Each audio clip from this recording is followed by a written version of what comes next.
Good morning, guys. Ash here with Saved by Salvation. This morning we are going to be reading chapter 3 and 4 in the book of Isaiah. I hope everybody's having a great day. And if I can just get some prayers for my kiddo. She's super sick. She's got a temp today. So, anyways, we're just going to jump right in. Chapter 3, Judah's leader judged. Observe this. The Lord God of hosts is about to remove from Jerusalem and from Judah every kind of security, the entire supply of bread and water, the hero and warrior, the judge and prophet, the fortune teller and elder, the commander of 50, and the dignitary, the counselor, cunning magician, and necromancer. I will make youths their leaders, and the unstainable will govern them. The people who oppress one another, man against man, neighbor against neighbor. The youth will act arrogantly toward the elder, and the worthless toward the honorable. A man will even seize his brother in his father's house, saying, "You have a cloak, be our leader," or "You be our leader." This heap of rubber will be under your control. On that day he will cry out, saying, "I am not a healer. I don't even have food or clothing in my house. Don't make me the leader of the people." For Jerusalem has stumbled and Judah has fallen, because they have spoken and acted against the Lord, defiling his glorious presence. The look on their faces testifies against them, and like Sodom, they flaunt their sin. They do not conceal it. Woe to them, for they have brought evil on themselves. Tell the righteous that it will go well for them, for they will eat the fruit of their labor. Woe to the wicked, it will go badly for them, for what they have done will be done to them. You suppress my people, and women rule over them. My people, our leaders, mislead you, and they confuse the direction of your past. The Lord rises to argue the case and stands to judge the people. The Lord brings this charge against the elders and leaders of his people. You have devastated the vineyard. The plunder from the poor is in your houses. Why do you crush my people and grind the faces of the poor? This is the declaration of the Lord God of hosts. Jerusalem's women judged. The Lord also says, because the daughters of Zion are haughty, walking with heads held high and seductive eyes, go along with the prancing steps, jingling their ankle bracelets, the Lord will put scabs on the heads of the daughters of Zion, and the Lord will shave their foreheads bare. On that day the Lord will strip their finery, ankle bracelets, headbands, crescents, pendants, bracelets, veils, headdresses, ankles, jewelry, sashes, perfume bottles, amulets, signet rings, nose rings, festival robes, capes, cloaks, purses, garments, linen cloths, turbans, and veils. Instead of perfume, there will be stench. Instead of a belt, a rope. Instead of beautifying styled hair, baldness. Instead of fine clothes, sackcloth. Instead of beauty, branding. Your men will fall by the sword, your warriors in battle. Then her gates will lament and mourn. Deserted, she will sit on the ground. On that day 7 women will seize one man, saying, We will eat our own bread and provide our own clothing. Just let us be called by your name. Take away your disgrace. So I'm just going to keep going through chapter 4. Zion's future glory. On the day... Sorry, I got just a little bit sidetracked there for a second. Zion's future glory. On that day, the branch of the Lord will be beautiful and glorious, and the fruit of the land will be the pride and glory of Israel's survivors. Whoever remains in Zion and whoever is left in Jerusalem will be called holy. All in Jerusalem who are destined to live.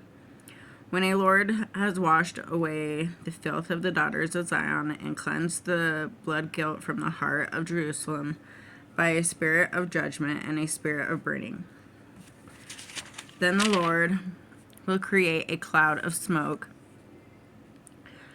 by day and a glowing flame of fire by night over the entire site of Mount Zion and over its assemblies. For there will be a canopy over all the glory, and there will be a booth for shade from the heat by day, and a refuge and shelter from the storm and rain. So that's chapter 3 and 4. I do think I'm going to go through chapter 5, just because those ones are pretty short. So, chapter 5, Song of the Vineyard. I will sing about the one I love, a song about my loved one's vineyard.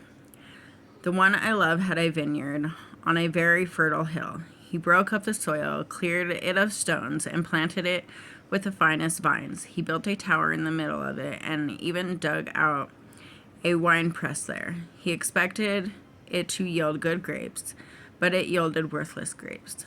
So now, residents of Jerusalem and men of Judah, please judge between me and my vineyard. What more could I have done for my vineyard than I did?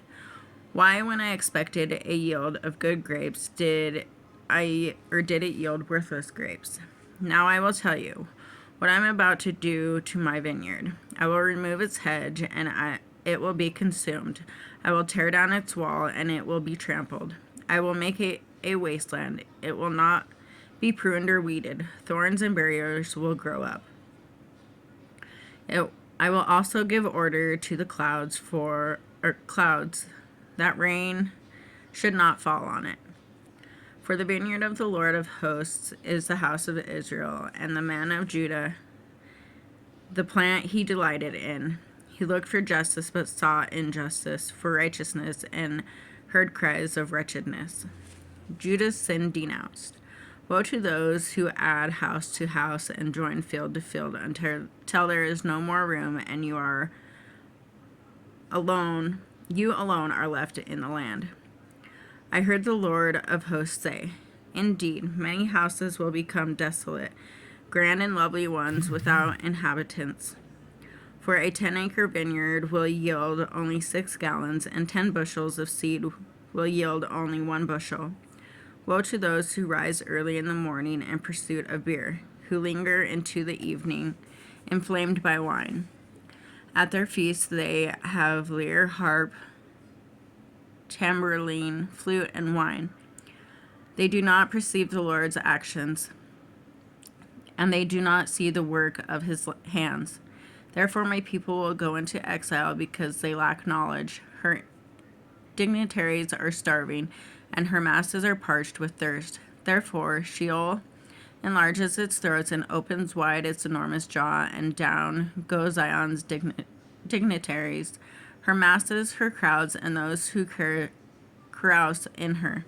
Humanity is brought low, man is humbled, and haughty eyes are humbled. But the Lord of hosts is exalted by his justice, and the holy God is distinguished by righteousness. Lambs will graze as if in their own pastures, and strangers will eat among the ruins of the rich. Woe to those who drag wickedness with cords of deceit, and pull sin along with cart ropes, and those who say, let him hurry up and do his work quickly, so that we can see it. Let the plan of the Holy One of Israel take place, so that we can know it. Woe to those who call evil good and good evil, who substitute darkness for light and light for darkness, who substitute bitter for sweet and sweet for bitter. Woe to those who are wise in their own opinion and clever in their own sight. Woe to those who are heroes at drinking wine, who are fearless at mixing beer, and acquire the guilt for a bribe, and deprive the innocent of justice. Therefore, as a tongue of fire consumes straw, and as dry grass shrivels in the flame, so their roots will become like something rotten, and their blossoms will blow away like dust. For they have rejected the instruction of the Lord of hosts, and they have despised the word of the Holy One of Israel. Therefore, the Lord's anger burns against his people. He raised his hand against them and struck them. The mountains quaked, and their corpses were like garbage in the streets. In all this, his anger was not removed, and his hand is still raised to strike. He rises a signal flag from the distant nations and whistles for them from the ends of the earth. Look how quickly and swiftly they come. None of them grows weary or stumbles. No one slumbers or sleeps. No belt is loose and no sandal strap broken. Their arrows are sharpened and all their bows strung. Their horses' hoofs are like flint. Their chariot wheels are like a whirlwind. Their roaring is like lions. Their roar like young lions. They growl and seize their prey and carry it off, and no one can rescue it. On that day they will roar over it like the roaring of the sea. When one looks at the land, there will be darkness and distress. Light will be obscured by clouds. So that's chapter 3 through 5.